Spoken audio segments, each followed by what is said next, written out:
Building guide for Cartethyia in just 3 minutes. Cartethyia is an aero DPS who uses sword, and while she is a very fun character to play, she's quite complicated to understand at first.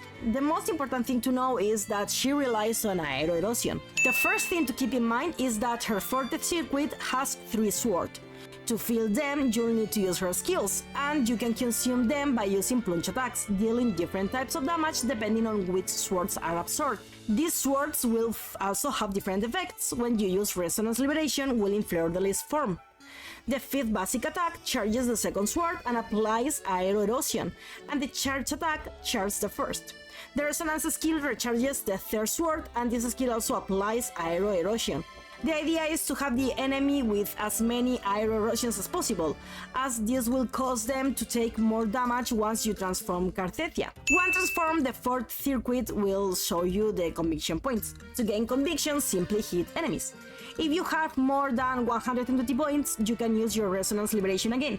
If you have less than 120, you will revert the transformation and return to Cartethyia if you use your Resonance Liberation. Therefore, the most important part of her kit will be the forte circuit, since when transformed into Fleur-de-Lis, the damage she deals is calculated as a forte circuit damage. There are a few weapons that are good for Cartethyia because she primarily scales with HP. The Firestorm is quite good in this regard, which is why it's her sword. Other options include the Red Spring or the Unflickering Valor, which at least provide attack, something she'll also benefit from. Another option is the Guardian Sword, which provides both attack and HP. The best Echoes set is Wind Pilgrimage, which will compensate for the fact that her weapons don't grant critical.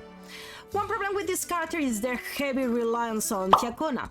If you have her, you can use a 4-4-1-1-1 build, where the 4 cost echoes will go to critical and the 1 cost echoes to HP. If you don't have Diacona, you'll have to compensate for what she provides and switch to a 4-3-1-1-1 build, with the 4 cost echoes going to critical and 3 cost echoes to air damage, and the 1 cost echoes to HP. For main echoes, the best will be Fleur-de-Lis or the Fheizhi Beringal. In both cases, focus on substats like critical, basic attack damage, and HP. As for teams, I've already mentioned that this character is very dependent on having Diacona as a DPS, since she increases the number of erosion stack enemies can have. In this case, you can use Chisa as support, as she will heal and also reduce enemy defense.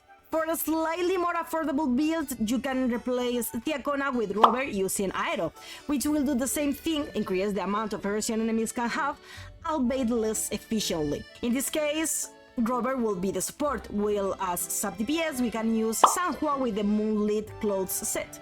Although Sanhua doesn't directly benefit Cartethyia, this set will at least provide energy recharge.